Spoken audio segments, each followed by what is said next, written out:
नमो ब्राह्मण देवाय गो ब्राह्मण हिताय च जगद्दिताय कृष्णाय गोविंदाय नमो नमः।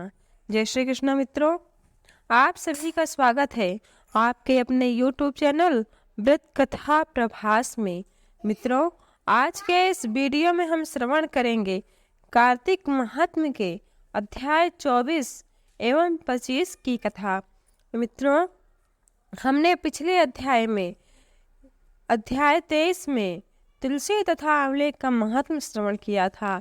आप में से जो भी भक्त तुलसी और आंवले का कथा श्रवण करना चाहते हैं वो ऊपर दिए गए डिस्क्रिप्शन लिंक में क्लिक करें और कथा का श्रवण करें। तो मित्रों, यह परम पावन कार्तिक महात्म्य के 24 एवं 25 अध्याय की कथा अति रमणीय है। यह कथा सुनने मात्र से मनुष्य के सभी पाप नष्ट हो जाते हैं।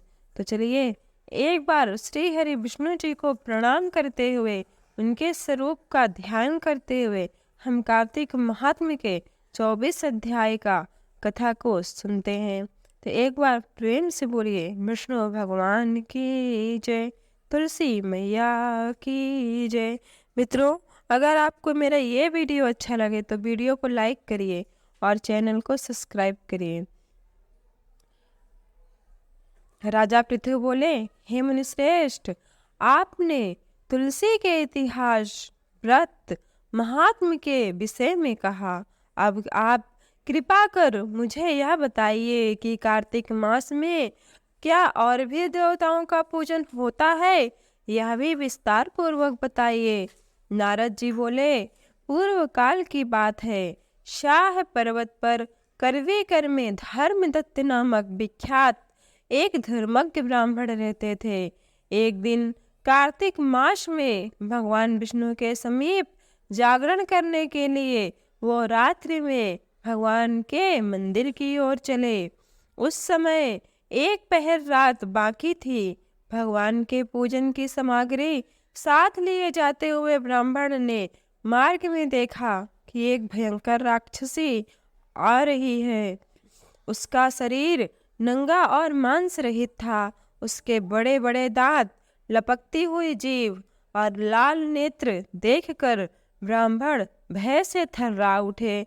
उनका सारा शरीर कांपने लगा। उन्होंने साहस करके पूजा की सामग्री तथा जल से ही उस राक्षसी के ऊपर प्रहार किया।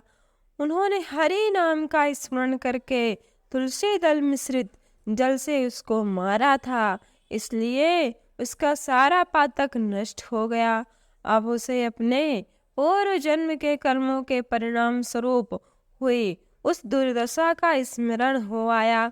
उस ब्राह्मण को दंडवत प्रणाम करके इस प्रकार उस राक्षसी ने कहा, हे ब्राह्मण, मैं पूर्व जन्म के कर्मों के फल से इस दशा को पहुंची हुई हूँ। अब मुझे किस प्रकार उत्तम गति प्राप्त होगी? धर्मदत्त ने उसे इस प्रकार प्रणाम करते देख आश्चर्यचकित हो गए और उन्होंने उससे कहा, किस कर्म के फल से तुम्हें यह दशा प्राप्त हुई है? तुम कहाँ की रहने वाले हो और तुम्हारा क्या नाम है? तुम्हारा आचार व्यवहार कैसा था पूर्व जन्म में? यह मुझे सारी बातें बताओ। उस राक्षसी ने कहा, मेरा नाम कलहा था। कलहा बोली, ब्राह्मण, मेरे पूर्व जन्म की बात है। सौराष्ट्र नगर में भिक्षु नामक एक ब्राह्मण रहते थे। मैं उनकी पत्नी थी। मेरा नाम कलहा था और मैं बड़े क्रूर स्वभाव की थी। मैंने वचन से भी कभी अपने पति का भला नहीं किया, उन्हें कभी मीठा भोजन नहीं परोसा, सदा अपने स्वामी को धोखा ही देती रही। मुझे कलह विशेष प्रिय था। मैं हर बात में हमेशा अपने पति से झगड़ा किया करती थी। इसलिए मेरे पति ने अंतगत्वा उन्होंने दूसरा विवाह करने का निश्चय कर लिया। जब मेरे पति ने दूसरा विवाह करने का निश्चय किया तब मैंने विष खाकर अपने प्राण त्याग दिए।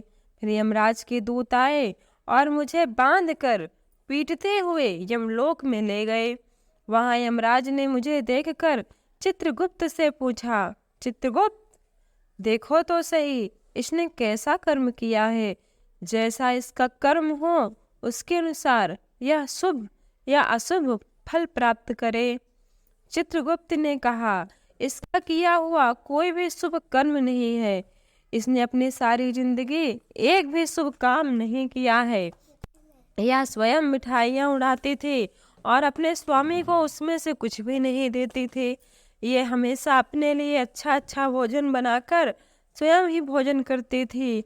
ना अपने पति को, ना कभी किसी ब्राह्मण को कभी भी दान पुण्य इसने नहीं किया।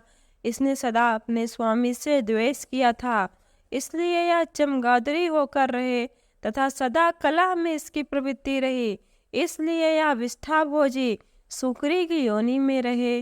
जिस बर्तन में भोजन बनाया जाता था उसी में यह सदा अकेले खाया करती थी, अतः उसके दोष से यह अपनी ही संतान का भाण करने वाली बिल्ली हो। इसे अपने पति को निमित्त बनाकर आत्मघात किया है, इसलिए यह अत्यंत निंदनीय स्त्री प्रेत के शरीर में भी कुछ काल तक अकेली ही रही। इसे यमदूतों द्वारा निर्जल प्रदेश में भेज देना चाहिए।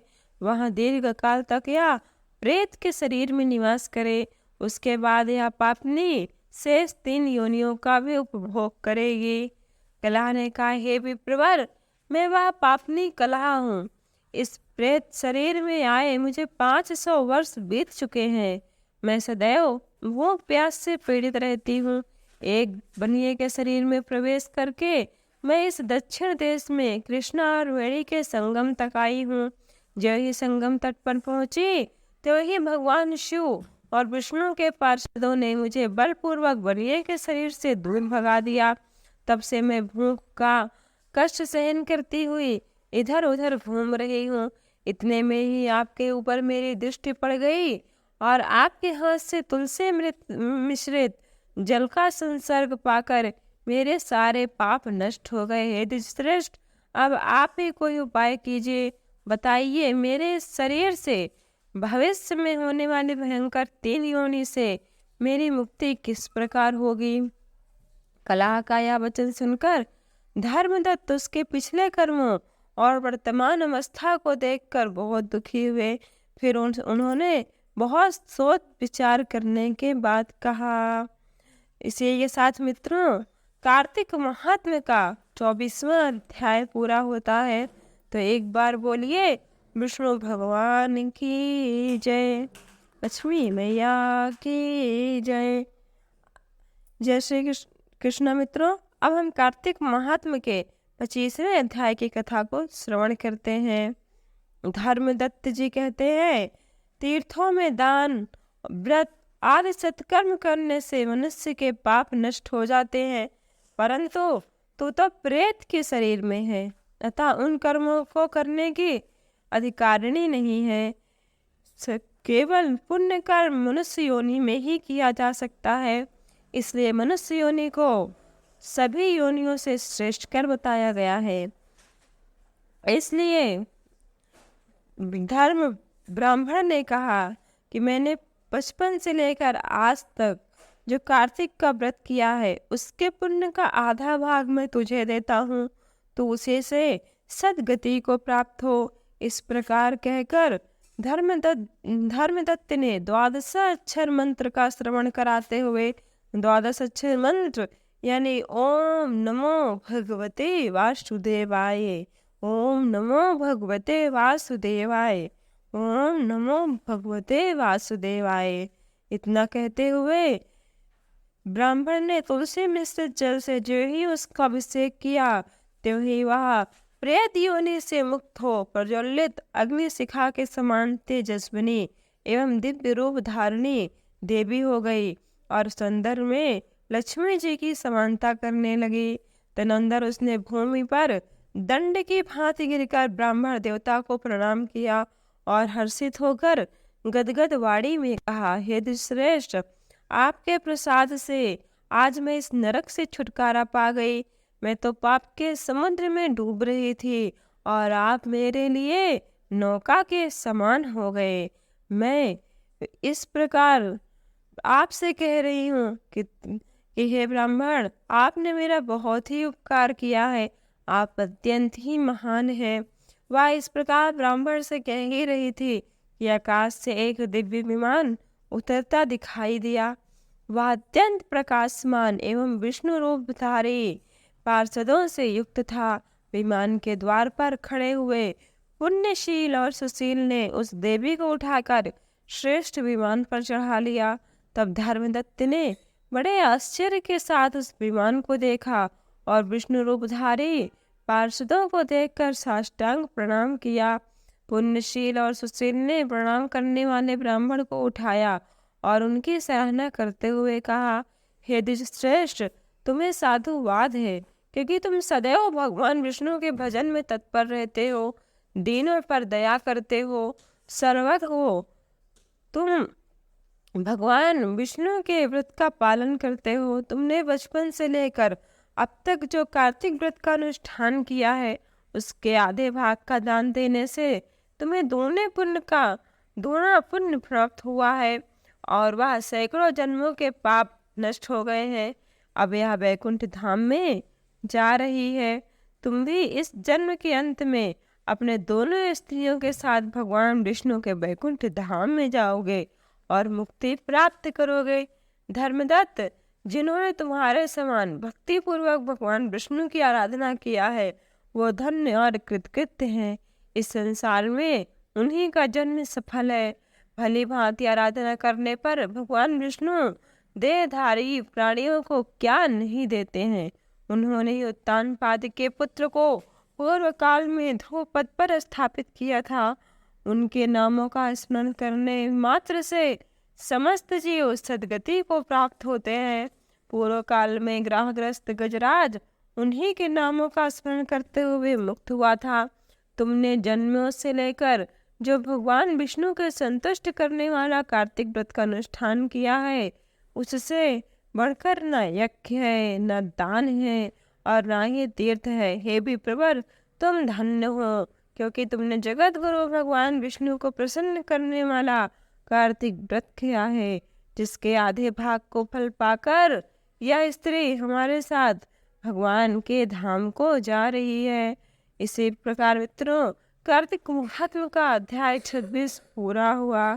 तो एक बार प्रेम से बोलिए, विष्णु भगवान की जय, लक्ष्मी मैया की जय, तुलसी मैया की जय।